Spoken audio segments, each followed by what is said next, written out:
ప్రభు మీతో ఉండుగాక. పునీత లూకా గారు రాసిన సువిశేషంలోని భాగము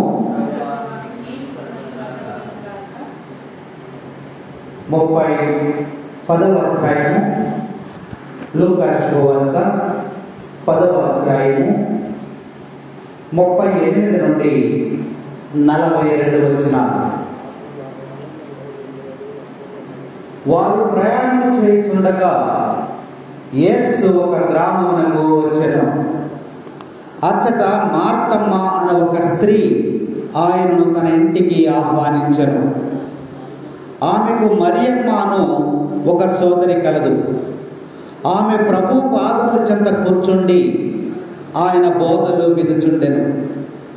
మార్తమ్మ పెక్కు పనులతో సతమతమగుచు ఆయన వద్దకు వచ్చి, ప్రభు, నా సోదరి పనులన్నీ నాపై వదిలి మీ చెంత కూర్చుని ఉండుట మీరు గమనించుటలేదా? నాకు సహాయం చేయుటకు ఆమెను పంపుడు అనెను.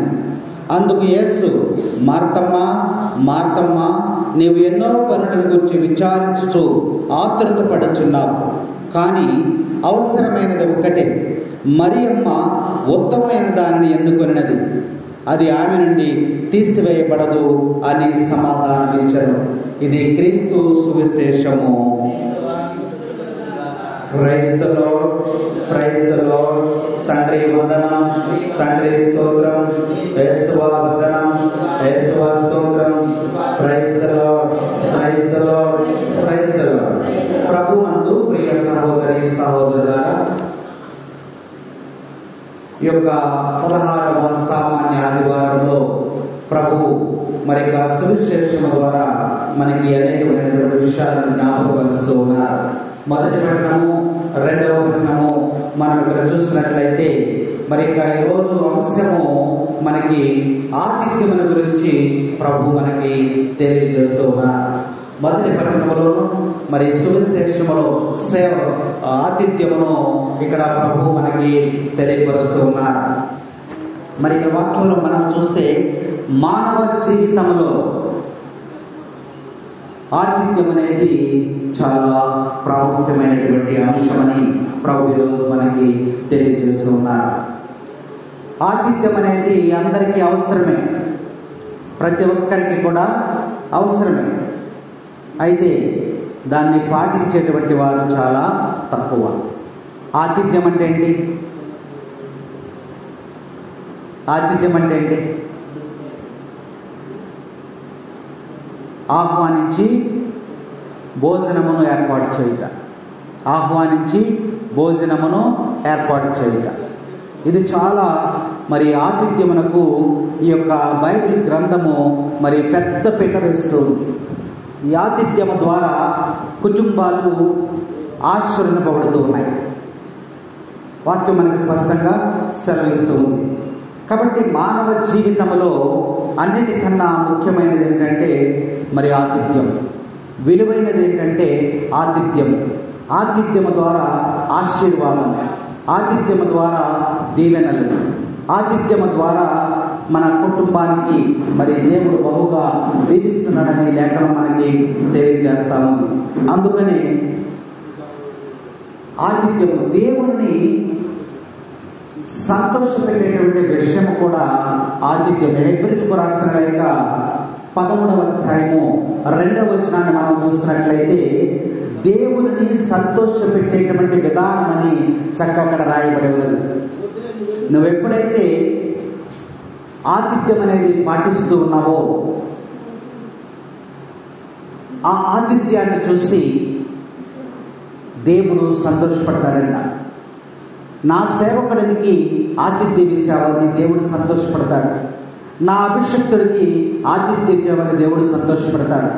నా యొక్క ప్రవక్తకి, నేను ఎన్నిక చేసుకున్న బిడ్డకి నువ్వు ఆహ్వానించి ఇదిగో ఆతిథ్యం ఇచ్చావని దేవుడు సంతోషపడతాడని యొక్క దేవుడు సంతోషపడేటువంటి విధానాలలో ఆతిథ్యము ఒకటి.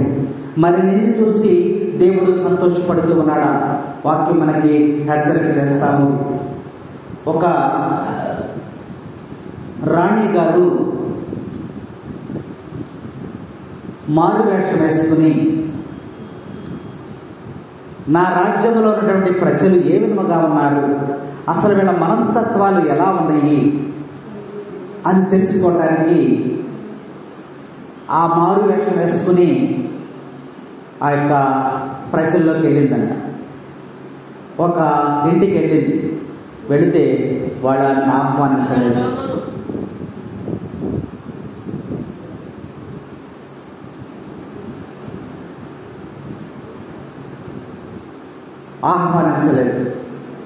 ఇంకో ఇంటికి వెళ్ళింది, ఆహ్వానించలేదు.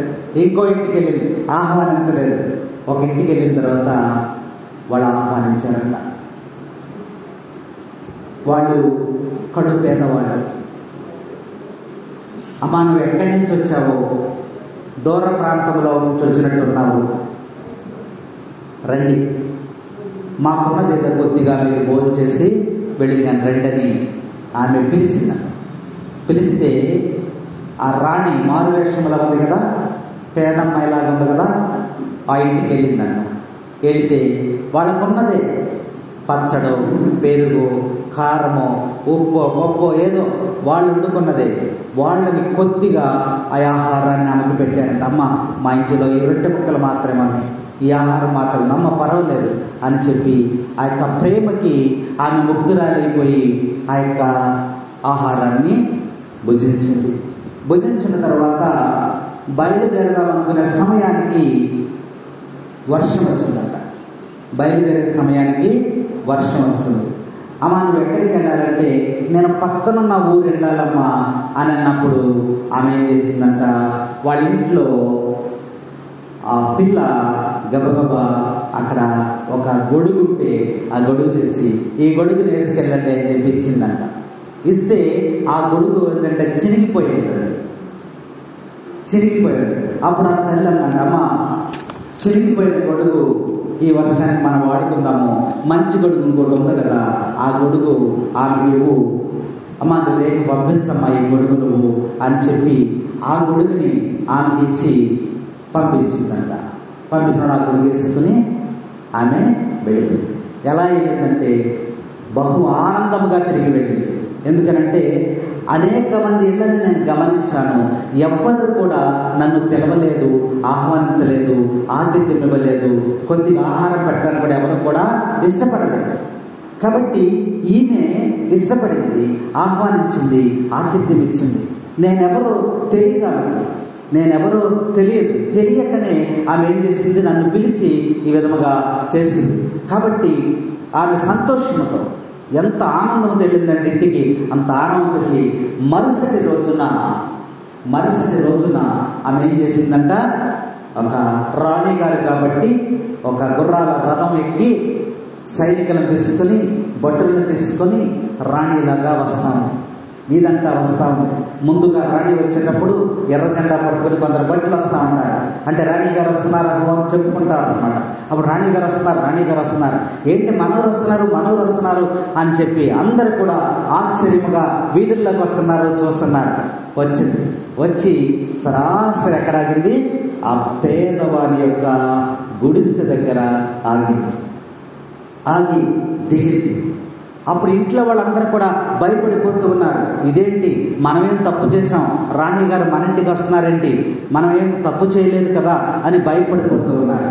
అప్పుడు వెంటనే రథము దిగి లోపలికి వెళ్ళి వాళ్ళందరినీ కూడా కౌగిలించుకొని, అమ్మా నిన్న మీ ఇంటికి వచ్చాను, ఒక పేద విధవరాళ్ళగా మీ ఇంటికి వచ్చాను, మీరేం చేశారు, నన్ను ఆహ్వానించారు, నన్ను ప్రేమించారు, మీకున్న దాంట్లో కొద్దిగా నాకు రొట్టె ముక్కలను ఆహారాన్ని ఇచ్చి ఉన్నారు. నేను వర్షంలో తిరిగి వెళ్ళాలంటే చినిగిన గొడుగు మీ అమ్మాయి ఇస్తూ ఉంటే నువ్వేం చేశావు, అది కాదమ్మా, మరి మంచిదివ్వు అని చెప్పి మంచి గొడుగునిచ్చి నాకు పంపించారు, ఇదిగో నీ గొడుగు అని చెప్పి గొడుగిచ్చి ఒక పాత్ర నిండా వెండి బంగారపు నాణ్యాలను పోసి ఇదిగో మీ కానుకగా ఇస్తున్నాను, మీ ప్రేమను బట్టి మీ ప్రేమకు నేను ముగ్ధురాలైపోయాను అని చెప్పి ఆ యొక్క కానుకలన్నీ కూడా వెండి బంగారము నగలు ఆ పాత్రనంతా కూడా వాళ్ళకి ఇచ్చి వెంటనే ఆ యొక్క అధికారులు చెప్పిందన్న, ఈ గుడిసెను తీసివేసి ఇక్కడ ఒక ఇంటిని కట్టి వారికి అప్పచెప్పండి. క్రైస్తవులో ఆతిథ్యం అనేది దేవుని యొక్క ఆశీర్వాదం అనేది ఉంది. గురువులేంటి, సేవకులేంటి, ఉపదేశకులేంటి, ప్రభువు ప్రతినిధిగా ఉన్నటువంటి ప్రతి వ్యక్తి కూడా ఆహ్వానించబడినప్పుడు ఆ ఇంటికి వెళ్ళి వారు పెట్టినదే పూజించి రమ్మన్నాడు. అలాగే ఎవరైతే మిమ్మల్ని ఆహ్వానిస్తారో వారు ఇచ్చినటువంటి ఆతిథ్యాన్ని మీరు స్వీకరించండి అన్నాడు. దాని ద్వారా ఆ యొక్క కుటుంబానికి దీవెనలు లభిస్తాయని వాక్యం మనకి హెచ్చరిక చేస్తా ఉంది. మరి ఆతిథ్యాన్ని గురించి మనం ధ్యానించినట్లయితే అబ్రహాము గారి ఆతిథ్యాన్ని మనము మొదటి పట్టణంలో మనం చూస్తూ ఉన్నాం. అబ్రహాము గారికి మరి ఆ యొక్క చెట్టు కింద కూర్చుని ఉన్నాడు. మొదటి వచ్చిన చదువు. సింధూరపు వృక్షము వద్ద అబ్రహాము కూర్చుని ఉన్నాడు. మంచి ఎండవేళ అబ్రహాం అక్కడ కూర్చుని ఉన్నాడు. కూర్చుని ఉంటే ఆ మండు టెండలో ఎందరు మనుషులు వచ్చారమ్మా? 3 మనుషులు అటు వస్తూ ఉన్నారు. ఈ మనుషులు ఎవరు అబ్రహాముకి తెలియదు. వారెవరు? దేవుడు పంపించగా వచ్చినటువంటి దేవదూతలు. అయితే అబ్రహాము ఆతిథ్యం ఇస్తాడా ఇవ్వడా? ఇదొక పరీక్ష. ఆతిథ్యం కూడా ఒక పరీక్షే. మరి దేవదూతలు పంపించాడు. అబ్రహాం అక్కడ కూర్చొని మంచి ఎండ, మిట్ట మిట్ట మధ్యాహ్నం. ఆ ఎండలో ఆ 3 చూశాడు. చూసిన తర్వాత అక్కడ ఏం జరిగిందంటే, అయ్యా మీరు ఎక్కడో పొరుగురు నుంచి వస్తూ ఉన్నారు, సమయం చూస్తే మధ్యాహ్నం అయిపోయింది, మీకు ఆకలిగా ఉండి ఉంటుంది, మరి మీకు కొంచెం భోజనం ఏర్పాటు చేస్తాను, మీరు రండి అని ఆహ్వానించాడు. ఆహ్వానించడం ముఖ్యమైనటువంటి విషయం. తెలియకనే, వారెవరో తెలియకుండానే ఆహ్వానించారు. ఆహ్వానిస్తే వాళ్ళు ఎందుకు వచ్చారు? వాళ్ళు పరీక్ష పెట్టడానికే వచ్చారు. వాళ్ళు దేవుడు పంపిస్తే వచ్చాడు. సరే వెళ్ళారు. వెళ్ళిన తర్వాత భోజనం అది ఏర్పాటు చేశారు. తృప్తిగా భోజనం చేశారు. భోజనం చేసిన తర్వాత వచ్చేసేటప్పుడు ఏమన్నారు వాళ్ళు? అబ్రహామా నీ భార్య ఎక్కడా అన్నారు. అప్పుడు ఆ శారా ఎక్కడుంది?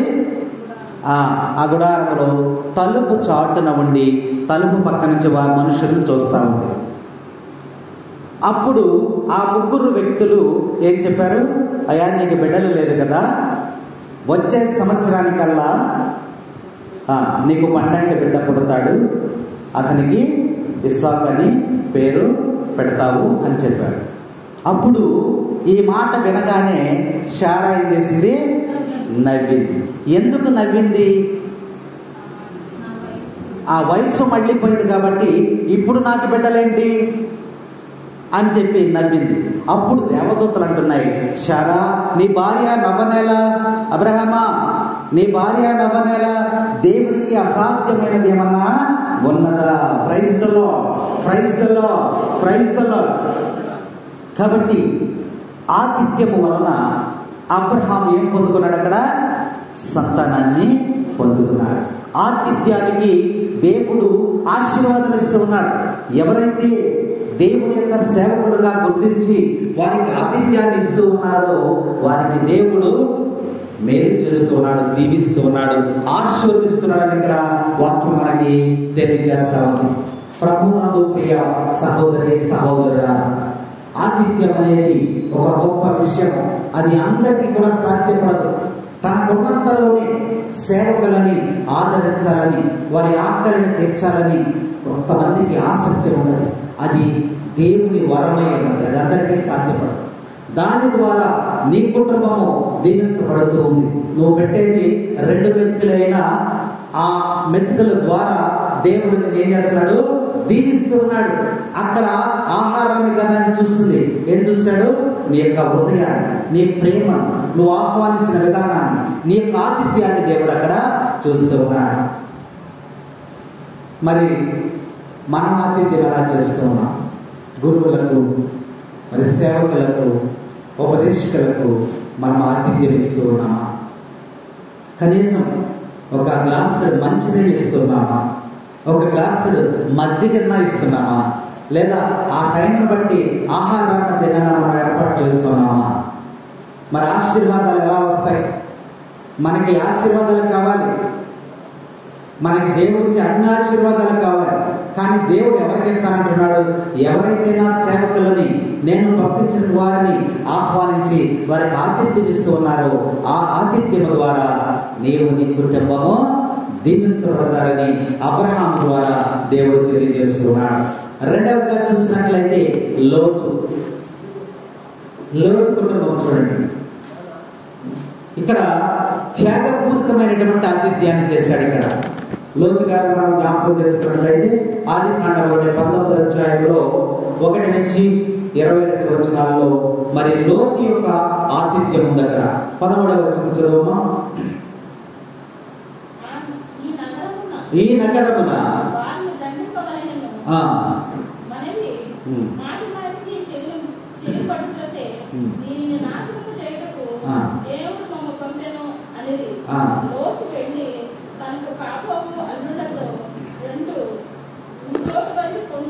ఒకటి నుంచి 22 వచనాలు మనం చూసినట్లయితే ఇక్కడ ఏ పట్టణాన్ని దేవుడు నాశనం చేయాలనుకున్నాడు? సొదొమ గొమొర్రా పట్టణాన్ని నాశనం చేయాలనుకున్నాడు. అప్పుడు ఎవరిని పంపించాడు అక్కడికి? 2 మనుషులను అక్కడికి పంపించాడు. వాళ్ళు ఎవరు? దేవదూతలు. మీరు వెళ్ళి ఆ పట్టణాన్ని నాశనం చేయమని 2 పంపించాడు. పంపిస్తే అక్కడ ఏం జరుగుతుంది? ఆ పట్టణంలోకి వెళ్ళగానే సాయంత్రం వేళ అయిపోయింది. అప్పుడు ఎవరు చూశారు వాళ్ళని? లోతు చూశారు. అంటే ఆ ఊర్లో అందరూ చూశారు రావటం. వాళ్ళు ఏ టైంకి వచ్చారనేది అందరూ చూశారు. కానీ ఎవరు కూడా పిలవలేదు. ఎవరు కూడా పిలవల. కనీసం వారిని అయ్యా మీరు పొరుగురు నుంచి వచ్చారు, మా ఇంటి దగ్గర కూర్చుందిగా రండి కూడా ఎవరు పిలవల. కనీసం మంచినీళ్ళు కూడా ఎవరు ఇవ్వాల, ఆహారం కూడా ఎవరు పెట్టాల. కానీ ఊరంతా చూశారు. ఎవరో కొత్త వ్యక్తులు ఇక్కడికి వచ్చారు అని చూశారు. కానీ అందరూ చూసినప్పటికీ కూడా చూసినట్టే లోతు కూడా చూశారు. చూసి వెంటనే వారి దగ్గరికి వెళ్ళాడు. అయ్యా మీరు పొరుగురు నుంచి వచ్చినట్టున్నారు, సమయం చాలా అయిపోయింది, మరి నేను కొద్దిగా ఆహారం పెడతాను, మీరు భుజించండి అని చెప్పి వారింటికి భోజనానికి ఆయన తీసుకెళ్ళాడు. అప్పుడు వాళ్ళు చెప్పారు, అయ్యా మేము భోజనాలు చేయడానికి కాదు ఇక్కడికి వచ్చింది, దేవుడు పంపించగా వచ్చాము. ఇక్కడికి దేవుడు పంపించగా వచ్చాము. ఇప్పుడు మేము ఏం చేస్తామంటే తెల్లవారేలోపు ఈ సొదొమ గొమొర్రా పట్టణాన్ని గంధకపు వర్షంతో నాశనం చేస్తాం అని దేవుడు పంపగా వచ్చామని ఆయన చెప్పారు. లోతు ఏమంటాడంటే, అయ్యా దేవుడు పంపితే నాకెందుకు, మనుషులు పంపితే నాకెందుకు, మీరు టైం మించిపోయి వచ్చారు కాబట్టి నా ఇంటిలో కొద్దిగా ఆహారాన్ని మీరు భుజించండి. ఆతిథ్యం ఇచ్చాడు. ఆ ఆతిథ్యం ద్వారా వాళ్ళు ఏం జరిగింది? వాళ్ళకి ఆ యొక్క గంధకపు వర్షం నుంచి వారు రక్షింపబడ్డారు. Praise the lord. చూసారా, ఆ ఆతిథ్యం అనేది వారికి దీవెనగా వచ్చింది. ఆ ఆతిథ్యం అనేది రక్షణగా వచ్చింది. ఆతిథ్యం అనేది ద్వారా వారు రక్షింపబడ్డారు. ఆ పట్టణం అంతా కూడా మనుషులు, పట్టణం అంతా నాశనం అయిపోతే ఆ కుటుంబం మాత్రమే వెలుపలికి వెళ్ళింది. కాబట్టి ప్రభునందు ప్రియ సహోదరి సహోదరుల ఆతిథ్యం విలువ మనం తెలుసుకోవాలి. మనం ఏం పెట్టేమనేది కాదు, ఎలాంటి మనసుతో మనం పెట్టాం, అసలు పెట్టే మనసు మనకుందా, లేదా కాకి లాంటి స్వభావం మనకుందా? దేవుడు ఈరోజు ఆతిథ్యాన్ని మనకి హెచ్చరిక చేస్తున్నాడు. అలాగే చూస్తే ఎమ్మావు మార్గములో యేసు ప్రభు ఆతిథ్యం ఇచ్చారు. ఎమ్మావు మార్గంలో 2 శిష్యులు ఉన్నారు. లూకా శుభవార్త 24వ అధ్యాయము 13 నుండి 22 వచనాలు మనం చూసినట్లయితే ఇక్కడ ఎమ్మావు అనేటువంటి ఒక ఊరు ఉంది. ఆ ఊరికి 2 నడుచుకుంటూ వెళుతూ ఉన్నారు. వెళుతూ ఉంటే యేసు ప్రభు వారి వెనక ఉన్నారు. అప్పుడే ఉత్థానమై తిరిగి లేచాడు ఆయన. వారి వెనక వెళుతుండగా వాళ్ళు మాట్లాడుకుంటున్నారు. ఏదో యేసు ప్రభు అన్నారు, ఆయన చనిపోతాడన్నాడు, తిరిగి లేస్తానన్నాడు, లేచాడంటావా, లేస్తే కనబడాలి కదా, ఇలా మాట్లాడుకుంటున్నారు. యేసు ప్రభు నడుచుకుంటూ వాళ్ళని కలిశాడు. వాళ్ళు మాట్లాడుతున్న మాటలన్నీ కూడా ఆయన విన్నాడు. విన్న తర్వాత ఆడతో పాటు నడుచుకుని దాటుకుని వెళ్ళిపోతుంటే వాళ్ళిద్దరు అన్నారు, అయ్యా బాబు, మీదేదో పొరుగురులాగా ఉంది. ఎవరినట్టున్నారు ఈ మాటలో? యేసు ప్రభుని గుర్తించలేదు. యేసు ప్రభుని గుర్తించకుండా, అయ్యా మీరు పొరుగురులాగా ఉన్నారు, ఈ రాత్రికి మా ఇంటికి రండి, మరి కొద్దిగా ఆతిథ్యం ఇస్తాను, అన్ని భుజించి మీరు వెళ్ళొచ్చు అన్నారు. యేసు ప్రభు కాదనలేదు. వెళ్ళాడు కూర్చున్నారు, వాళ్ళ ఇంటికి తీసుకెళ్ళారు. మరి ఆ యొక్క వెల్కమ్ సార్.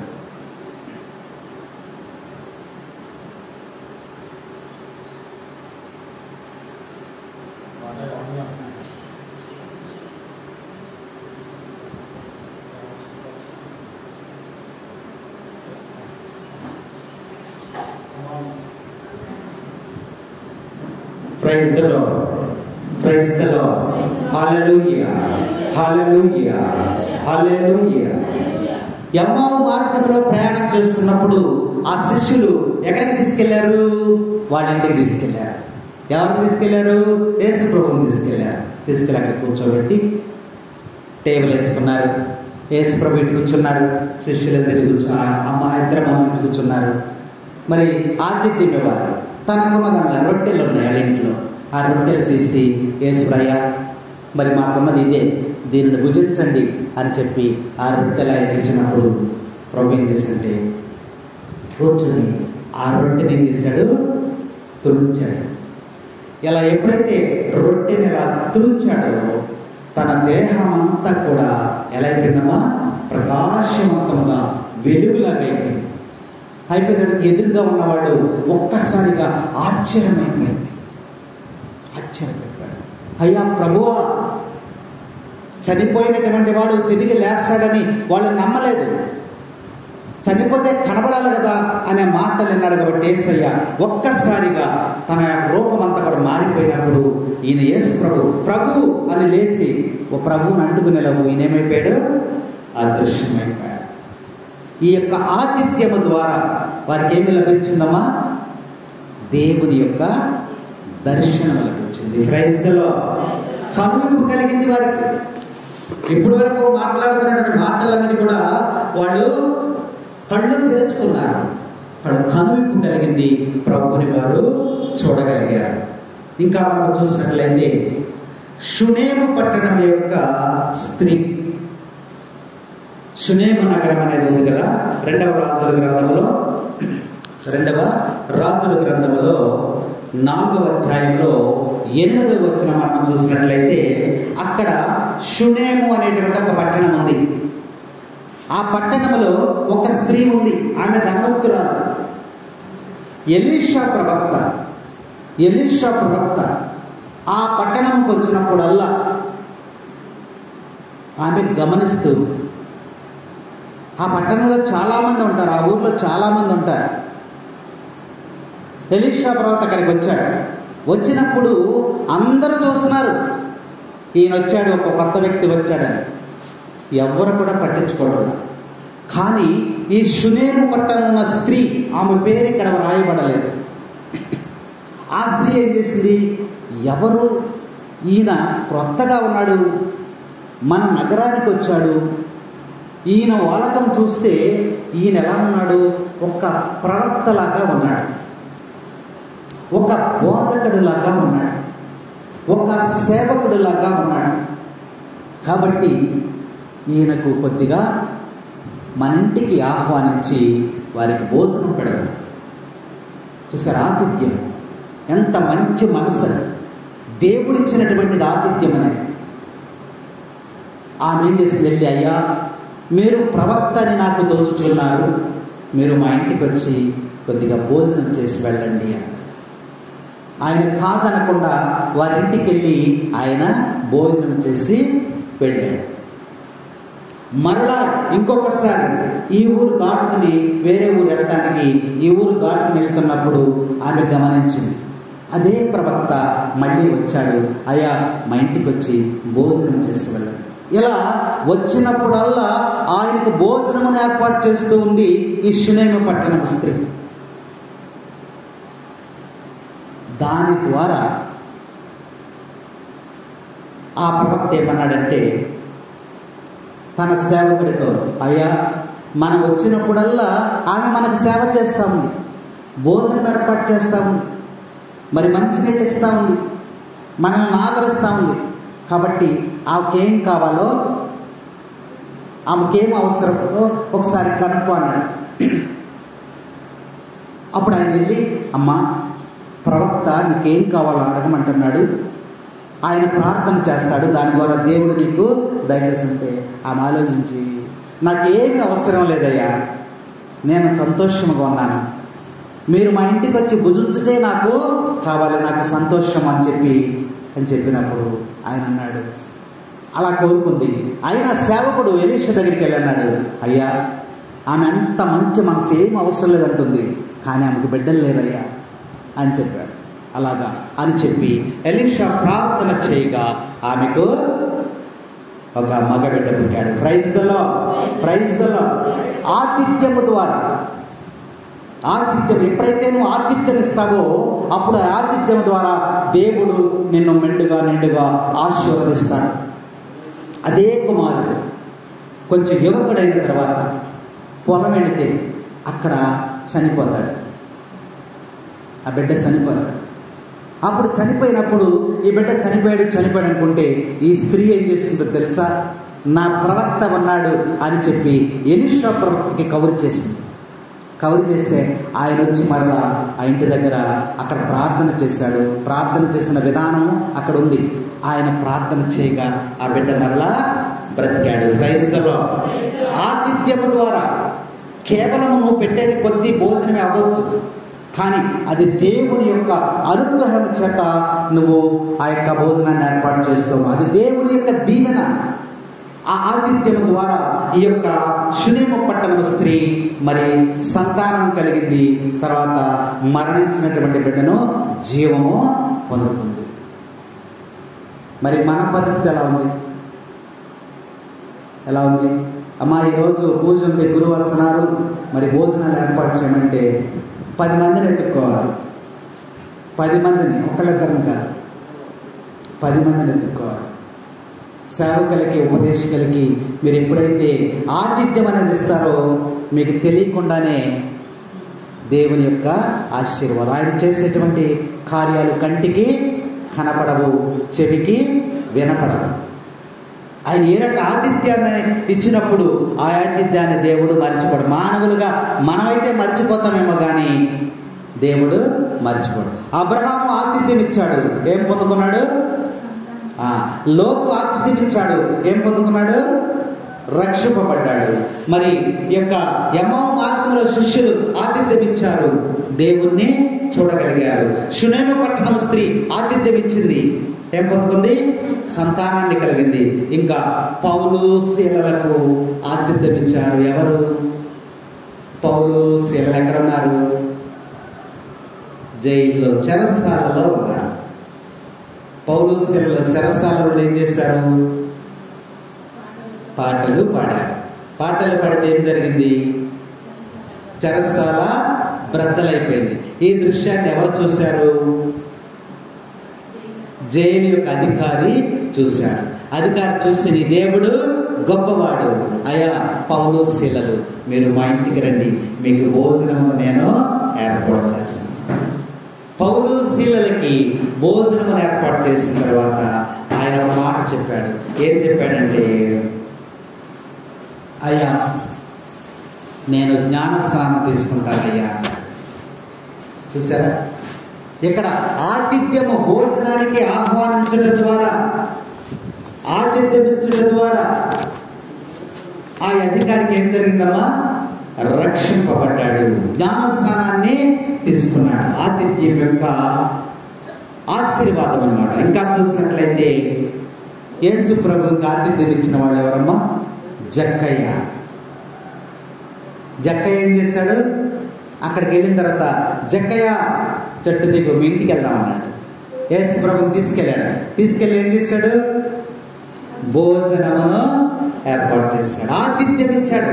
యేసయ్యకి భోజనం ఏర్పాటు చేశాడు. భోజనం చేసిన తర్వాత ఆశీర్వాదం ఇచ్చాడు యేసుప్రభు. ఏం చెప్పాడు? నేడే నీ ఇంటికి రక్షణ వచ్చింది. క్రైస్తలో ఆతిథ్యము ద్వారా రక్షణ, ఆ ఇంటికి రక్షణ. మనం అనుకుంటాం భోజనమే కదా అనుకుంటాం, పెడితే ఏమైందిలే, పెట్టకపోతే ఏమైందిలే అని అనుకుంటాం.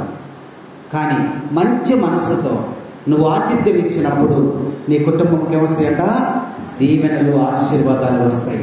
అది నీకు తెలియకనే, ఇందాక రాణి గారు ఇచ్చారు చూసారా, అలాంటి ఆతిథ్యం తెలియకనే దేవుడు నీకు అనేక విధాలుగా మరి ఇక్కడ ఆశీర్వాదాలు ఇస్తున్న వాక్యం మనకి తెలియజేస్తాం. ఇంకా ఆది కాండంలో మనం చూసినట్లయితే రెబెకాని కూడా మనం జ్ఞాపకం చేసుకోవాలి.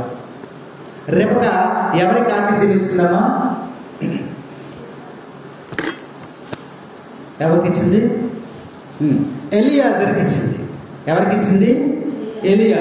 ఎలియాజర్ ఎవరు? అబ్రహాము యొక్క సేవకుడు. అబ్రహాం దగ్గర ఉంటాడు సేవకుడుగా. ఇప్పుడు అబ్రహాం యొక్క ఆలోచన ఏంటి? తన కొడుకుకి పెళ్లి చేయాలి. పెళ్లి చేయాలంటే సంబంధాలు చూడాలంటే ఒక వ్యక్తి కావాలి. ఎలియాజర్ని పంపించి మా పాపకి, మా అబ్బాయికి పెళ్లి చేద్దాము, మరి ఒక సంబంధాన్ని చూసుకురాని వాళ్ళ ఊరు. అక్కడ ఊర్లన్నీ కూడా రాస్తున్న ఆది కాండము 24వ అధ్యాయము 15 నుండి 20 వచనాల్లో ఉంది. వెళ్ళాడు. అక్కడికి వెళ్ళిన తర్వాత ఆయన ప్రార్థన చేసుకుంటున్నాడు. ముందుగా ఎలియాజర్ ఏమన్నాడంటే, నేను ఈ ఊరు వెళ్తుంటే మరి అక్కడ అబ్రహాము ఏ విధంగా కోరుకున్నాడో అలాంటి ఆసక్తి కలిగినటువంటి, దైవభక్తి కలిగినటువంటి, ఆతిథ్యము కలిగినటువంటి ఎవరైతే నీకు తారసపడతారో ఆ బిడ్డనే మరి నాకు కోడలుగా చేయాలి అని చెప్పి ఆశపడుతూ ఉన్నాడో, అదే విధంగా ఆ ఊరు వచ్చినప్పుడు, ఆ బావి దగ్గరికి వచ్చినప్పుడు, ఆ బావి దగ్గర ఎవరున్నారు? రెబెకా ఉంది. దేవుని యొక్క ఏర్పాటు చూడండి. రెబెకా ఉంది. రెబెకాని ఈయన అడిగాడు. ఏమని అడిగాడు? అమ్మ నాకు కొంచెం మంచినీళ్ళు పోయమన్నాడు. పోస్తుంది, బావిలోంచి తోడి పోస్తుంది. తర్వాత నా ఒంటెలకు కూడా నీళ్లు కావాలంటే ఇదిగో బావిలోంచి తోడి ఒంటెలకు కూడా నీళ్లు పోసింది. నీళ్లు పోసిన తర్వాత, అయ్యా మీ రాత్రికి మీరు పొరుగురు నుంచి వచ్చినట్టున్నారు, ఈ రాత్రికి మీరు ఉండాలి అనుకుంటే మా ఇంటికి రండి, మా ఇంటికి వచ్చి ఈరోజు భోజనం చేసి విశ్రాంతి తీసుకోండి, మీకు ఆహారం పెడతాను, మీ ఒంటెలకు కూడా మా ఇంటి దగ్గర తగినంత గడ్డి కూడా ఉంది, మీ ఒంటెలకు కూడా ఆ మేతను మేము ఇస్తాము, రండి అని ఆహ్వానించింది. Praise the Lord. ఆ యొక్క ఆతిథ్యం చూసారా? ఆ యొక్క ఒక్కరోజు ఆమె చేసినటువంటి ఆతిథ్యము, పలికినటువంటి మాట ద్వారా ఎలియాజరు ఇక ఫిక్స్ అయిపోయాడు. వెంటనే మోకరించి ప్రార్థన చేసేస్తున్నాడు ఇక దేవునికి, అయ్యా ఇస్సాకుకి భార్యగా ఈమెను నువ్వు జతపరుస్తూ ఉన్నారు, నిర్ణయించావు, కాబట్టి ఈమె నీకు ఆ ఇస్సాకుకి భార్య అని చెప్పి వెంటనే ఆయన ఏం చేశాడు? పదమ్మ, నువ్వు ఎవరమ్మాయివు, మీ ఇంటికి వెళ్దాం పదా అని చెప్పి వాళ్ళ ఇంటికి వెళ్ళి ఆ అబ్బాయిని వాళ్ళతో, మా తల్లిదండ్రులతో మాట్లాడి ఇస్సాకు భార్యగా నిశ్చితార్థము చేయడం జరిగింది. దేనివల్ల జరిగింది ఇదంతా? ఈ మేలు దేనివల్ల జరిగింది? ఆతిథ్యము. దేవుడు ఈరోజు మనకి ఆతిథ్యం ద్వారా తెలియజేస్తున్నాడు. తెలియకనే మనం ఆతిథ్యం ఇచ్చడం ద్వారా నువ్వు మెండుగా ఆశీర్వాదాలు పొందుకుంటావు. వాక్యం మనకి స్పష్టంగా హెచ్చరిక చేస్తూ ఉంది. కాబట్టి ఈ సువిశేషం అన్న కూడా ఒకసారి మనం జ్ఞాపకం చేసుకున్నట్లయితే, సువిశేషాన్ని కూడా మనం జ్ఞాపకం చేసుకున్నట్లయితే అక్కడ ఎవరున్నారు? మరియా, మార్తలు ఉన్నారు. 38వ వచనం, లూకా శుభవార్త 10వ అధ్యాయము 38వ వచనాన్ని మనం చూసినట్లయితే ఎవరున్నారు అక్కడ? మరియా, మార్తలు ఉన్నారు. మీ అందరికీ తెలుసు మరియా, మార్తలు చాలాసార్లు మీరు విన్నారు. కాబట్టి దేవుని యొక్క ఆజ్ఞలను ఆచరించడానికి ముందు మనకి బోధించగలిగేటువంటి వాడు దేవుడు. దేవుడు బోధిస్తేనే మనకి ఇవన్నీ అర్థమవుతాయి. మనం ఏమనుకుంటామంటే, ఏదో ఒక పూట భోజనం పెడితే ఏం పోద్దలే, భోజనమే కదా అని మనం అనుకుంటాం. అది మనకు తెలిసింది. కానీ దేవుడు దాని గురించి బోధిస్తేనే మనకి అర్థమవుతాము.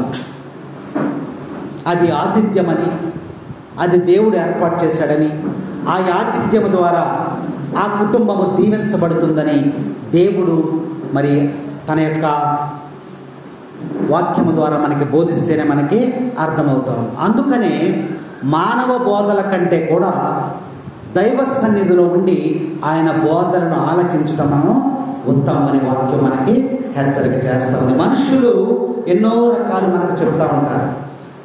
ఆ మనుషులు చెప్పేటువంటి మాటలు కాకుండా ఎవరు చెప్పేటువంటి మాటలు మనం వినాలంట?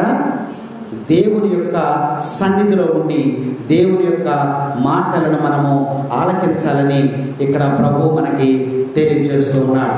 మనుషులు చెప్పేటువంటి మాటలలో మరి పవర్ ఉండదంట. దేవుడు చెప్పేటువంటి మాటల్లో ఎంతో శక్తివంతమైన మాటలని వాక్యం మనకి చక్కగా హెచ్చరిక చేస్తూ నిస్సార మాటలు వినడాని కంటే యేసయ్య నీ నోట ఒక మాట చాలు. నిస్సార మాటలు వినడాని కంటే యేసయ్య నీ నోట ఒక మాట చాలు.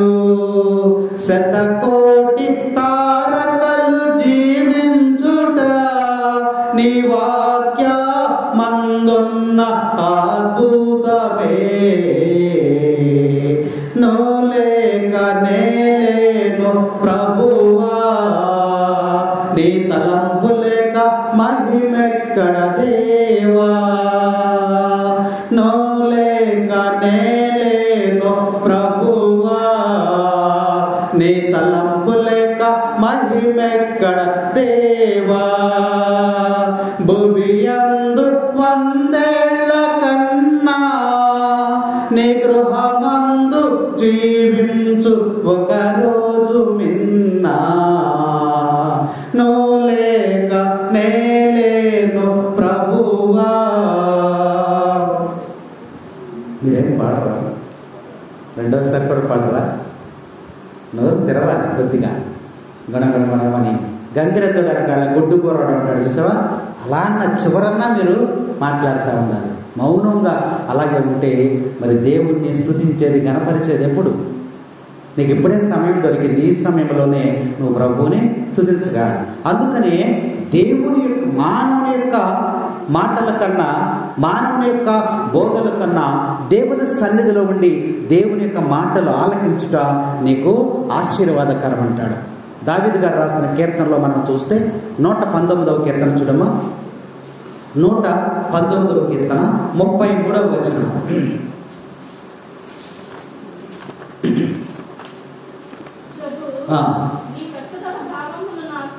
నీ కట్టడల భావమును నాకు విశదీకరింపము. దావీదు ప్రార్థన చేస్తున్నాడు చూడండి. ఇక్కడ ఏమంటున్నాడు? నీ కట్టడములలో ఉన్నటువంటి భావమును నాకు విశదీకరింపుము, నీ ధర్మశాస్త్రమును నాకు బోధించుము. ఈరోజు ఆతిథ్యముల గురించి దేవుడు బోధిస్తూ ఉన్నాడు. మనం ఆతిథ్యం అనగా భోజనం పెట్టడం కదా, అంతవరకే తెలుసు మనకి. ఒక సేవకుడిని కానీ ఒక ఉపదేశకుడిని కానీ ఒక గురువుని కానీ పిలిచి భోజనం పెట్టడమే కదా, అంతవరకే మనకు తెలుసు. అవునా? ఇప్పుడు దావీదు గారు ఏమంటున్నాడు? అయ్యా, ఈ నీ కట్టడాలు నీ ధర్మశాస్త్ర బోధములలో అంతరార్థాన్ని నాకు తెలియచేయ్యా అని అడుగుతున్నాడు. ఆతిథ్యం అన్నావు, ఏంటి ఆతిథ్యములో ఉన్నటువంటి మర్మం ఏమిటి? ఎందుకు పెట్టమన్నావు అని అంటే మనం ఎవరిని ధ్యానించామమ్మా? అబ్రహాము గారిని ధ్యానించాం, లోతు గారిని ధ్యానించాం, అమ్మోవ మార్గం ధ్యానించాం, మరీ మార్తలను ధ్యానించాం, జక్కయ్యని ధ్యానించాం. వీళ్ళందరూ కూడా ఆతిథ్యం ద్వారా మేలులు పొందుకున్నారు. కాబట్టి ఈ యొక్క దావీదులాగా మనకు కూడా ప్రార్థన చేయాలి. మనకు వాక్యం వినటం, బైబిల్ చదువుతాం, చదివితే ఏమర్థం అవుద్ది? ఏమర్థం అవుతుంది?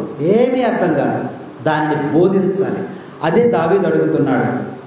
వేదములోని రహస్యములన్నీయు నాకు నేర్పించు. వేదం అంటే గ్రంథం, పవిత్ర గ్రంథం.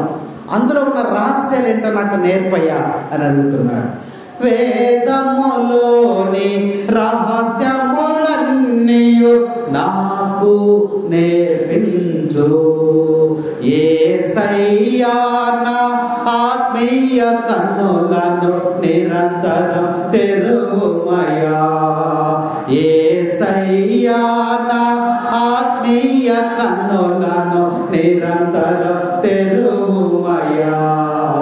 మాట్లాడుము ఓ మహాప్రభు, ఆలకించుచున్నాను.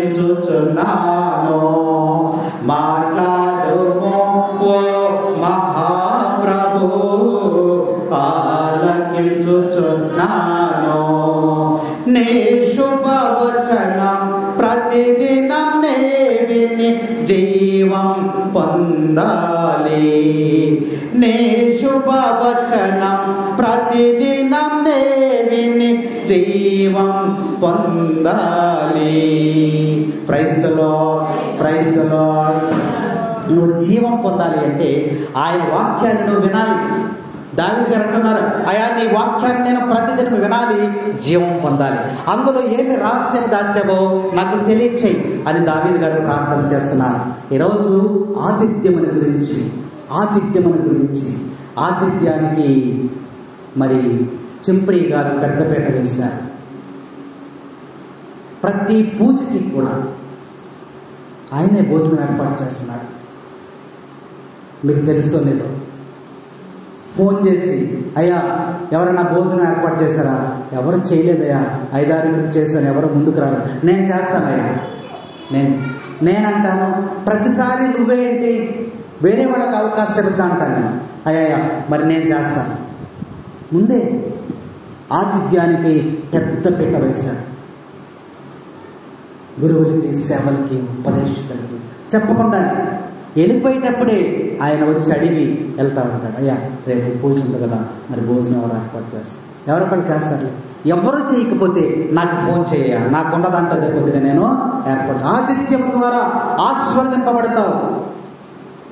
దేవుని యొక్క వాక్యం ఈరోజు మనకి తెలియజేస్తా ఉంది.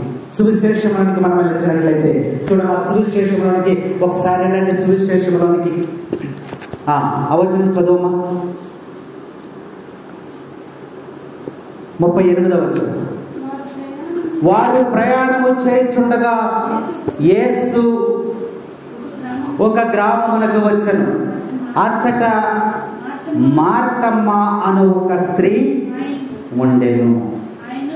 ఆయనను తన ఇంటికి ఎవరు పిలిచారంట? యేసు ప్రభు దారిన వెళ్తున్నాడమ్మా. యేసు ప్రభు దారిన వెళుతూ ఉన్నాడు. ఎవరు పిలిచారు? దానికి ముందు ఇంకా దాని తర్వాత అచ్చట మార్తమ్మను ఒక చెప్పండి, గట్టిగా చెప్పండి. ఒక స్త్రీ ఆహ్వానించింది యేసు ప్రభువుని. పురుషులు ఎక్కడా కూడా ఆహ్వానించినట్లు గ్రంథంలో కనబడల. ఎవరు ఆహ్వానిస్తున్నారు? స్త్రీలు. ఈ స్త్రీల ద్వారానే కుటుంబము ఆశీర్వదించబడుతుంది. ఈ స్త్రీ ద్వారానే ఆ యొక్క సంఘము ఆశీర్వదించబడుతుంది. పురుషుడు పిలిచాడని రాయలు అక్కడ. ఒక స్త్రీ ఆతిథ్యం ఇచ్చుట ద్వారా ఆ కుటుంబం అంతా కూడా ఆశీర్వదించబడుతుంది. ఆ స్త్రీ పేరేంటమ్మా? మార్తమ్మ. మార్తమ్మ యేసు ప్రభుని, అయ్యా ఎండవేళలు ఇటు వచ్చావు, ఇటు వెళుతున్నావు, మా ఇంటికి రా, కొంచెం భోజనం చేసి వెళ్ళిది కానీ అని పిలిచింది. పిలిచినటువంటి మార్తమ్మ ఏం చేసింది? తర్వాత చదువు. ఆమెకు మరియమ్మ అని ఒక సోదరి కలదు. ఆమె ప్రభువు పాదముల చెంత కూర్చుండి ఆయన బోధలు వినుచుండెను. పిలిచింది ఎవరు? మార్తమ్మ. ప్రభు వెళ్ళాడు వాళ్ళ ఇంటికి. ఒక స్టూలో కుర్చీయో ఏదో తనకున్నది వేసింది. ప్రభు దాని మీద కూర్చున్నారు. కూర్చున్న తర్వాత వెంటనే ప్రభు దగ్గర కూర్చున్నది ఎవరు? మరియమ్మ కూర్చుంది. మార్తమ్మ ఏం చేస్తుంది? పనులు చేస్తుంది. ఏం పనులు చేస్తుంది? వంట చేస్తాం. భోజనానికి మరి ఇక్కడ ప్రభువుని మనం చూసినట్లయితే పిలిచిందేమో మార్తమ్మ, ప్రభువు పాదాల వద్ద కూర్చున్నది ఎవరు? మరియమ్మ. పాదముల చెంత కూర్చుంది. ఎందుకు కూర్చుంది? ఆయన బోధలు వినడానికి. అవునా? ఆయన పాదముల దగ్గర కూర్చుని ఉందని ఇక్కడ లేఖనాలు మనకు చక్కగా తెలియజేస్తూ ఉన్నాయి. అయితే ప్రభు పాదములను ఎందుకు ఆశ్రయించింది? మరియ లాంటి హృదయము మనకి ఉన్నదా? మార్త లాంటి ప్రవర్తనతో మనం ఉన్నామా? వాక్యంలో మనం చూస్తే యేసు ప్రభు ఏమన్నాడు అక్కడ? మరియ ఉత్తమమైన దానిని ఎన్నుకున్నది. మరియ చేసిన పని ఏంటి? ప్రభు పాదముల చెంత కూర్చుంది. అది మంచిదంట. ప్రభు పాదముల చెంత కూర్చుంది. ఇప్పుడే వచ్చారు చాలామంది, కూర్చుంటున్నారు. ప్రభు పాదముల చెంత యేసు ప్రభు రాగానే ఆ ఇంటికి ఆహ్వానించింది. రాగానే కూర్చున్నది ఎవరు? మరియ. మరియని ఇక్కడ మెచ్చుకుంటున్నాడు దేవుడు. మరి నిన్ను మెచ్చుకుంటాడా? మరియని మెచ్చుకుంటున్నాడు. ప్రభు పాదముల చెంత కూర్చుంది. ఎందుకు కూర్చుంది? ఆయన బోధలను ఆలకించటానికి, సత్యమును గూర్చి నేర్చుకోవటానికి, వాక్యమును వినడానికి. ఏది ఉత్తమమైనదో ఆమె ఎన్నిక చేసుకుంది. మరి ఇక వాక్యము నేర్చుకోవాలి అంటే ఎక్కడ కూర్చోవాలి అని ఆలోచన చేసుకుని ప్రభు పాదముల దగ్గర ఆమె కూర్చుంది. అంటే ప్రభు పాదముల దగ్గర కూర్చోవటమే నువ్వు ప్రభు వాక్యాన్ని నేర్చుకోవడం. ప్రభు వాక్యాన్ని నేర్చుకోవాలంటే ఎక్కడ కూర్చోవాలి? ప్రభు యొక్క పాదముల దగ్గరే నువ్వు కూర్చోవాలి. ఇప్పుడు కూర్చున్నది నువ్వు ప్రభు యొక్క పాదముల దగ్గరే. మరీ కూడా అలాగే కూర్చుని ఉంది. కాబట్టి ఆయన ఉత్తమమైనదని చెప్తున్నాడు. ఇలా దేవాలయంలో ప్రభు పాదముల దగ్గర నువ్వు కూర్చోటే నీ జీవితానికి ఉత్తమమైనది. దీనికన్నా మేలైనది ఇక నీకు లేదు. టీవీ దగ్గర కూర్చున్నావు, అది ఉత్తమమైనది అన్నాడా? అనలేదు. నువ్వు ఎక్కడ కూర్చున్నా ఉత్తమమైనది అనలేదు. ఎక్కడ? ప్రభు యొక్క పాదముల చెంత కూర్చున్నప్పుడు మాత్రమే అది నీ జీవితానికి ఉత్తమమైనది, మేలైనది, ఆశీర్వాదకరమైనది, దీవెనకరమైనదని యేసు ప్రభు స్వయంగా అక్కడ మాట్లాడుతూ ఉన్నాడు. కాబట్టి నిత్య జీవం నువ్వు పొందాలి అంటే, పరలోకంలోనికి నువ్వు ప్రవేశించాలంటే ఆయన బోధనను నీవు ఆలకించాలి. మానవ జీవితానికి అవసరమైనది అదే. అందుకనే వాక్యం మనకి హెచ్చరిక చేస్తాం. ఆయన బోధలు వినినటువంటి వాడు తన ఇల్లుని రాతి మీద కట్టుకున్నటువంటి వాడు లాగా ఉంటాడంట. ఆయన బోధలు విననటువంటి వాడు, ఆయన బోధలను ఆలకించినటువంటి వాడు ఎలా ఉంటాడంట? ఇసుక మీద ఇల్లు కట్టుకున్న వాళ్ళలాగా ఉంటాడంట. అందుకనే నీకు ఉత్తమమైనది తుఫానులు వచ్చినా, వరదలు వచ్చినా, పెనుగాలులు వచ్చినా రాతి మీద కట్టబడినటువంటి ఇల్లు పడద్రోయబడదు, గట్టిగా స్థిరముగా ఉంటుంది. అదే తుఫానులు, అలలు మరి ఇవన్నీ వచ్చినప్పుడు ఇసుక మీద కట్టబడినటువంటి ఇల్లు ఏం చేద్ది? పడదోయబడుతుంది. అందుకనే ఆయన బోధలు వినేటువంటి వాడు రాతి మీద ఇల్లు కట్టుకునేటువంటి వాడులాగా ఉంటాడని వాక్యం మనకి బోధిస్తుంది. కాబట్టి మరియ దేవుని యొక్క వాక్యమును, దేవుని యొక్క మాటలను వినటానికి, దైవ చిత్తానికి లోబడి పరలోకం యొక్క సత్యాలను తెలుసుకోవాలని ఆశపడి ఎక్కడ కూర్చుందమ్మా? ప్రభువు యొక్క పాదముల దగ్గర కూర్చుంది. అలాంటి ఆశ మనకు ఉండాలి. ఆదివారం రాగానే ఉదయం 7:30కే ప్రార్థన ఉంటుంది. దేవుని మాటలను మనం వినాలి అని చెప్పి ఆసక్తితో మనం ముందుకు రావాలి. ఎవరో పిలిస్తే కాదు. లేదా మార్తలాగా మన పనులన్నీ అయిపోయిన తర్వాత దేవాలయం దగ్గరికి, దేవుని దగ్గరికి వెళ్ళటము కాదు. ప్రభు ఈరోజు మనకి హెచ్చరిక చేస్తున్నాడు. ఆ స్త్రీని మనం చూసినట్లయితే ఆయన పాదములను ఆశ్రయించింది. ఎందుకు ఆశ్రయించిందంటే సహాయం కోసం వచ్చిందేమో, ప్రభువు నుండి ఏదైనా సహాయం దొరుకుతుందేమో అనే ఆశతో ప్రభువు దగ్గరికి వచ్చిందేమో, లేదా తనలో ఏమన్నా వ్యాధులు, బాధలు, కష్టాలు, వ్యాధులు, శోధనలు, బలహీనతలు, అనారోగ్యము, అస్వస్థత ఏమైనా ఉన్నాయేమో వాటిని స్వస్థపరచడానికి వెంటనే ప్రభువు దగ్గరికి కూర్చుందేమో, లేదా ఆమె ఏదన్నా శోధనలో కానీ పాపములో కానీ మరి ఇంకెక్కడన్నా ఇరుక్కుపోయి ఉందేమో దాన్ని తొలగించుకోవడానికి ప్రభువు దగ్గరికి వచ్చిందేమో, లేదా అనేక ఇరుకుల్లో ఇబ్బందుల్లో ఉందేమో వాటిని తొలగించుకోవడానికి ప్రభు దగ్గరికి వచ్చిందేమో. ఒక రకంగా కాదు, ఎవరు ప్రభువు దగ్గరికి ఎందుకు వస్తున్నారో వారి మనసుకే తెలుసు. ఏదో ఒకటి నాకు సహాయం చేయకపోతాడా, నన్ను ఆదరించడా, నన్ను కనికరించడా, నా మాది జాలి చూపడా, ఇదిగో నాకు ఆదరణకర్తగా ఉంటాడని ఆశపడి ఆమె పాదముల దగ్గర చేరి ఉండవచ్చు. లేదా యేసు ప్రభుకి కొంత పరిచర్య చేద్దాం, ప్రభు వచ్చి కూర్చున్నాడు కదా, ఆయనకు పరిచర్య చేద్దాం అని తనను తాను తగ్గించుకొని ఎక్కడికి కూర్చుందామా, పాదాల దగ్గర కూర్చుంది. ఇది చాలా ఆశ్చర్యకరమైనటువంటి విషయం. ప్రభు దగ్గర పాదముల చెంత మరి కూర్చుంటాం అంటే, అది పాదముల చెంత కూర్చోవడం అంటే ఏంటమ్మా, కుర్చీల మీద, సింహాసనాల మీద, ఆట మీద కూర్చోవటం అనేది ఎవరికైనా వచ్చు, ఎవరైనా చేయగలరు.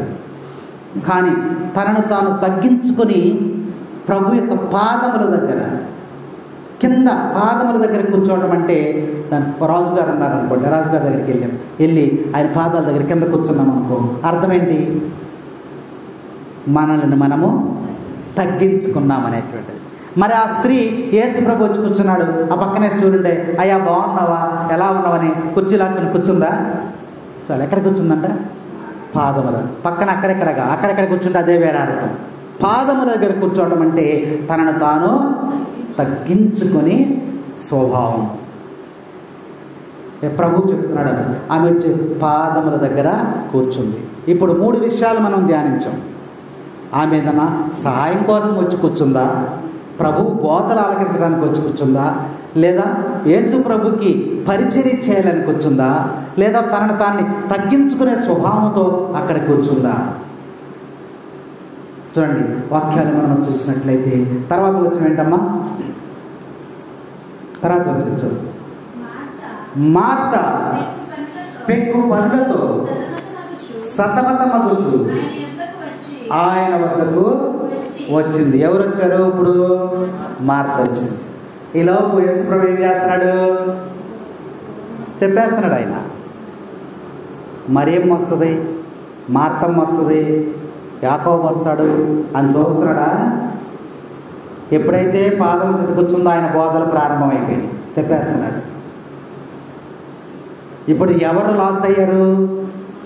మార్త. ప్రభు దగ్గర రాలేకపోవటం వలన ప్రభు యొక్క మాటలు, బంగారు మాటలు, పవిత్రమైన మాటలు, పరిశుద్ధమైన మాటలు, ఆశ్చర్యం కలిగించే మాటలు, అద్భుతాలు చేసేటువంటి మాటలు వినలేకపోయింది. ఎవరు?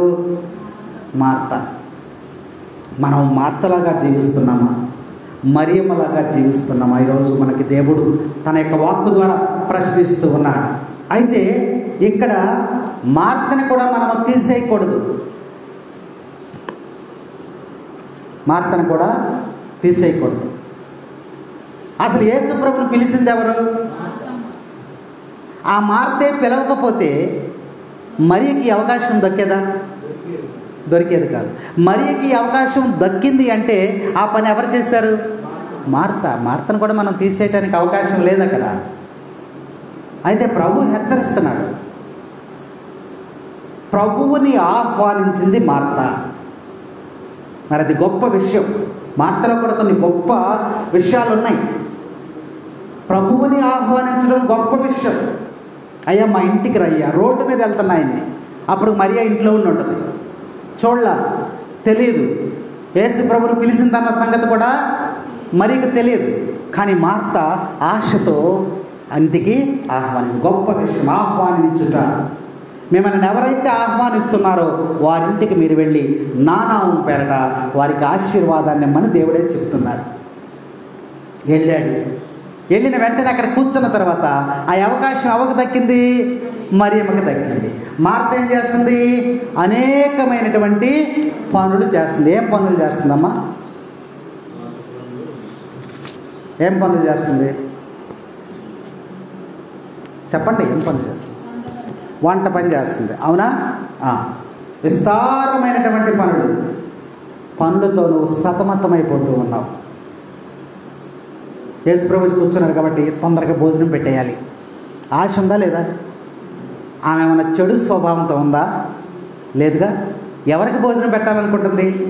యేసుప్రభువుకు పెట్టాలి కాబట్టి శ్రేష్టమైనటువంటి ఆహారాన్ని తయారు చేయాలని ఆశతో ఉంది.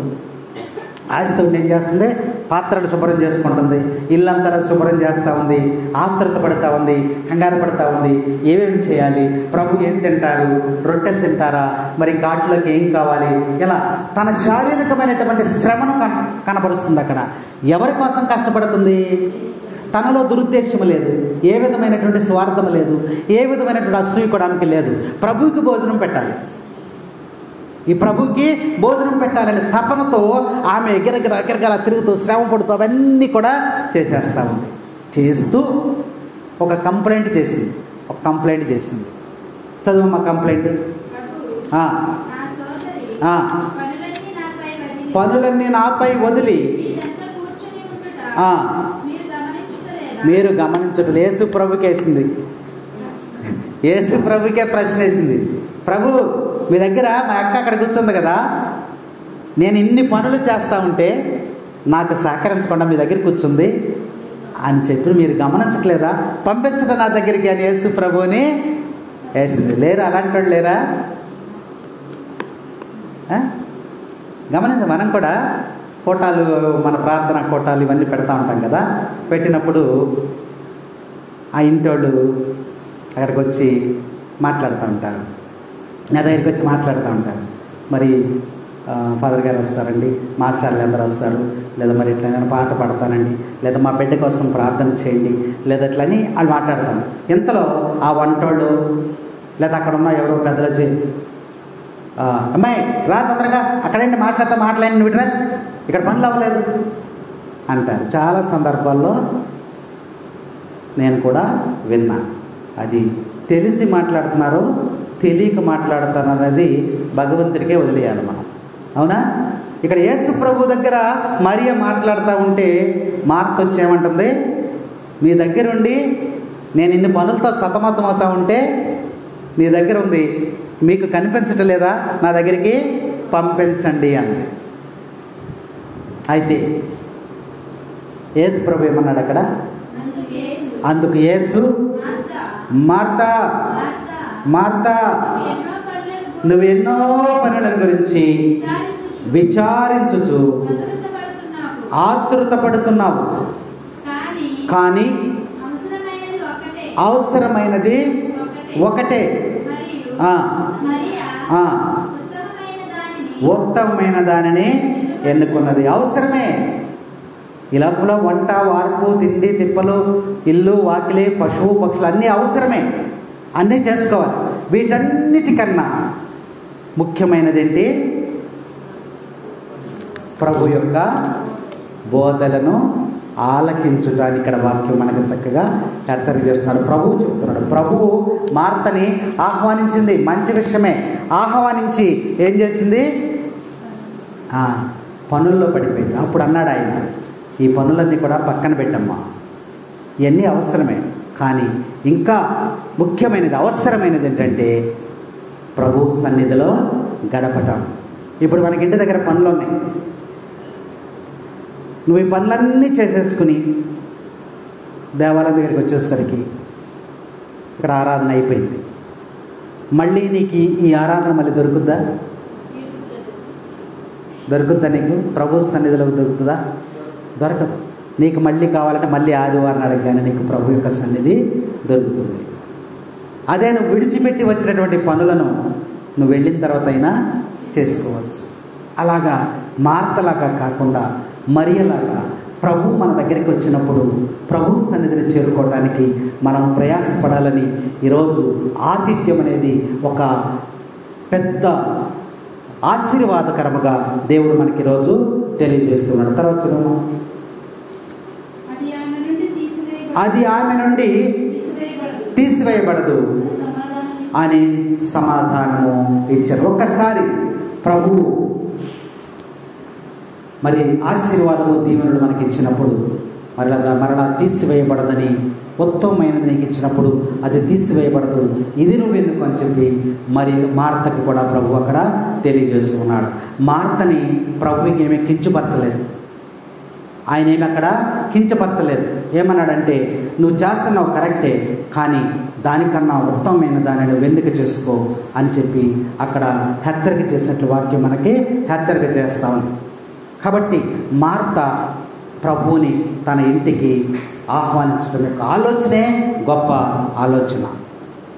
మరి ప్రభువులాగా మార్త వలె ప్రభువుని మన ఇంటికి ఆహ్వానించుకునేటువంటి అలవాటు మనకి ఉందా? లేకపోతే అలవాటు చేసుకో, నీ కుటుంబము ఆశీర్వదింపబడుతూ ఉంది.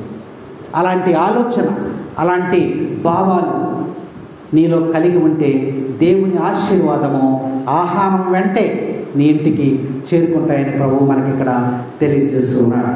కాబట్టి మనము చేయకూడనటువంటి పనులను మరి వాక్యం మనకి బోధిస్తూ ఈరోజు ప్రభువు మనకి తెలియజేస్తున్నాడు.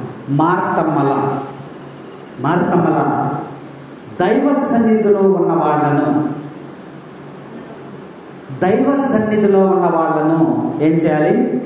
ఆటంకపరచకూడదు. దేవాలయంలో ఆరాధన జరుగుతూ ఉంటుంది, ప్రార్థన జరుగుతూ ఉంటుంది. ఇంతలో అలా అయినో లేదా అలా ఆవిడ వస్తుంది, వచ్చి ఏం చేస్తుంది? ఏమంటది? ఎవయారా పలానా వచ్చారా అని దేవాలయాన్ని పిలుచుకుని వెళ్ళిపోతుంది. దానివలన లాస్ అయ్యేది నువ్వే. మరియా ఎక్కడేంటుంది? వాక్యం ఎక్కడేంటుంది? ప్రభు పాదములు. మార్త వచ్చేమంది? నా దగ్గరికి పంపించమంది.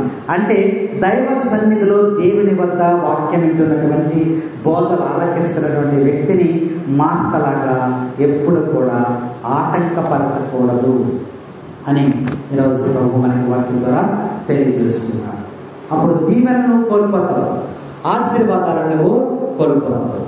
దైవ బోధలను ఆలకించేటువంటి వారికి నువ్వెప్పుడు కూడా ఆటంకపరచకూడదు, వారిని వెనక్కి లాగటానికి నువ్వెప్పుడు కూడా ప్రయత్నం చేయకూడదని యొక్క మార్త ద్వారా మనకి అర్థమవుతుంది. ఇది సాతాను యొక్క లక్షణం. ఏ లక్షణం అది? ప్రార్థనలోంచి పిలుచుకెళ్ళిపోవడం, ప్రార్థనలోంచి మనం లేచి వెళ్ళిపోవడం. ఇవన్నీ ఎవరి లక్షణాలంట? సాతాను యొక్క లక్షణాలు. యోబు గారిని ఒకసారి జ్ఞాపకం చేసుకుందాం. సాతాను యోబుని దైవ సన్నిధి నుండి బయటికి లాక్కెళ్ళిపోతుంది, ఆయనతో సవాల్ చేస్తుంది. కానీ చివరికి ఏమైంది? ఓడిపోయింది. అందువల్ల ఎవరి పనులు వారు చేస్తూ, ఎవరి బాధ్యతలు వారు నిర్వహిస్తూ, మనకున్న దాంట్లోనే ఇతరులకు ఆతిథ్యం ఇవ్వాలనేది ఈరోజు దేవుడు మనతో మాట్లాడుతున్నాడు. అక్కడే మరి దైవ సన్నిధిలో ఉండడానికి, దేవుని బోధలు ఆలకించడానికి మనం ప్రయత్నం చేయాలని ఈరోజు ప్రభు మనకి తెలియజేస్తున్నాడు. మరియమ్మకి మార్తమ్మకి ఉన్నటువంటి తేడాలేంటి చెప్పండి? 2-3 చెప్పండి. మరియమ్మకి మాకు తిన్నారు కదా ఇప్పటి వరకు. మరియమ్మకి మార్తమ్మకి ఉన్న 2 తేడాలు చెప్పండి. మరియమ్మ ఎత్తుగా ఉంటుంది, మార్తమ్మ పొట్టిగా ఉంటుంది. మరియమ్మ ఎర్రగా ఉంటుంది, మార్తమ్మ నల్లగా ఉంటుంది. అయ్యేనా? చెప్పండి మరి, ఎన్నారుగా మీరు?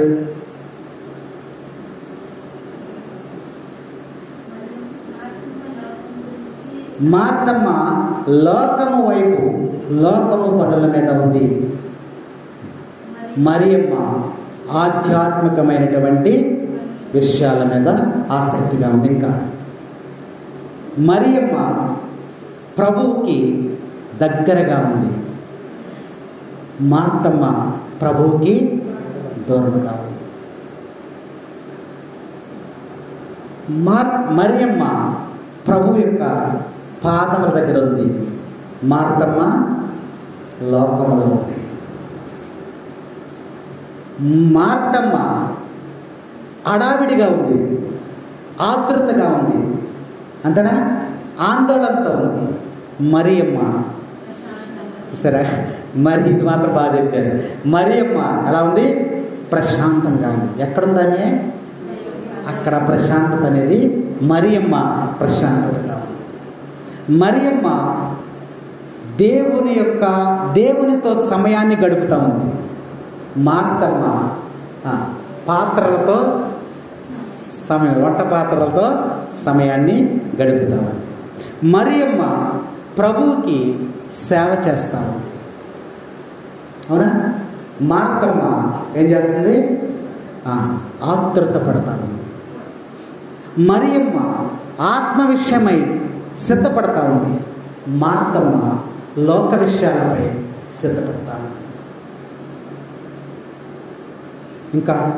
ఇంకా చూసినట్లయితే మార్తమ్మ అనేకమైనటువంటి పనులు, ప్రభువు దగ్గరికి రావటానికి ఆమెకు ఖాళీ లేదు. మనకులాగా అనేకమైన పనులు. ఏం పనులు?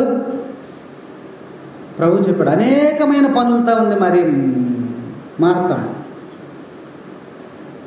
మరియమ్మ ఒకే పని మీద ఉంది. ఇవాళ ఆదివారం కాబట్టి ఒకే పని మీద ఉంది. దీని తర్వాతే ఏదైనా అదే ఉత్తమమైనదని ప్రభు మనకి తెలియజేస్తున్నాడు. కాబట్టి ఆతిథ్యం యొక్క విలువను మనం తెలుసుకోవాలి. యేసు ప్రభువు ఒక అతిథిగా ప్రజల మధ్యకి వచ్చాడు. ఆయన పాపులను, సుంకరులను ఆయన తరచుగా కలిసేవాడు. వాళ్ళతో కలిసి భోజనం చేశాడు. అందుకని ఆయన అంటాడు, రోగులకు మాత్రమే కాదు, ఆరోగ్యవంతులకే కాదు, రోగులకే వైద్యుడు అవసరం. అంటే ఈ పాపులు, సుంకరులు వీళ్ళందరూ కూడా మరి యేసుప్రభు వెళ్ళి పాపులతో భోజనం చేస్తున్నాడు ఏంటి అని ఆయన అన్నప్పుడు ఆయన చెప్తున్నాడు అన్నమాట ఈ మాట. కాబట్టి ఈ యొక్క ఆతిథ్యం అనేది మరి గొప్ప విషయం అని చెప్పి ఈ యొక్క లేఖనాలు మనకి తెలియజేస్తున్నాయి. మరి ప్రభువు నేర్పినటువంటి ఈ యొక్క ఆతిథ్యం మనందరం కూడా పాటించగలిగిన వారిపై జీవించాలని వాక్యం మనకి ఈరోజు బోధిస్తూ ఉంది. కాబట్టి ప్రతి ఒక్కరు కూడా మనకు ఉన్నంతలోనే ఆతిథ్యం ఇచ్చి దాని ద్వారా దేవుని యొక్క దీవెనలు పొందుకుంటారు. ఒకసారి వాక్యాన్ని జ్ఞాపకం చేసుకుందాం. అబ్రహాము ఆతిథ్యం ఇచ్చి ఏం పొందాడు? సంతానాన్ని పొందుకున్నాడు. ఒకటి ఆతిథ్యం ద్వారా, అవునా? రెండవది లోతు ఆతిథ్యం ఇచ్చి ఏం పొందుకున్నాడు? రక్షింపబడ్డాడు. యమావు మార్గంలో శిష్యులు ఆతిథ్యం ఇచ్చి ఏం పొందుకున్నారు? ప్రభు యొక్క దైవ దర్శనం దొరికింది, కనువిప్పు కలిగింది.